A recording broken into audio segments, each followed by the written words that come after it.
Empleado ti Assessor's Office ti Bucay Abra natay, kalpasan na napaltupaltogan. Report manipod kini Brigette Mayor. Dara-dara ang nakadasa iti kalsada iti barangay Dumayco, Peñarrubia, Abra. Idi madanunan ti pulis ti 50 ket siyam ti tawenaan ni Alfredo Bellaras, empleyado ti Municipal Assessor's Office iti Bucay, Abra. Kaabay na ti minaneho na ang motorsiklo. Pinag-ari bungbungan dagiti tao nakakita. In pagarupda ang aksidente laing daytoy tawan met ti matatao iti lugar. Iti panag-imbestigar ti pulis. Dua atama ti bala ti paltog iti ulo ti insigida nga inpatay ti biktima. So, adapay lang di motor ijay abay na. So, tigat na nga sawan, habang nga magmang na dito pinaltuugan dalatan. Nakamotor dito nga pinaltuugan da. Tadjay dara kat adapay lang iti isten ijay kalsada ma'am.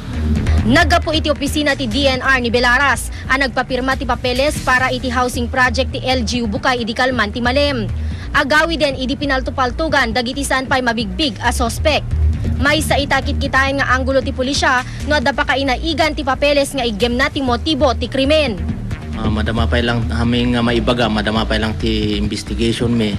Either adda pa nakaigan na daytoy ilaklakad na nga papapeles when no adda pa ti naununig nga motibo naman. Saan pa'y layeng ang nagpa-interview iti kamera ti pamilya ti biktima ngem burburtsa kadakwada ti rason anang papatayan dati padre de pamilyada. Awan met ti kinarkariri kano ti biktima iti kalabes. Manarimaan pa'y layeng ti investigasyon tapno mabigbig dagiti sospek. Brigette Mayor, Balitang Ilokano.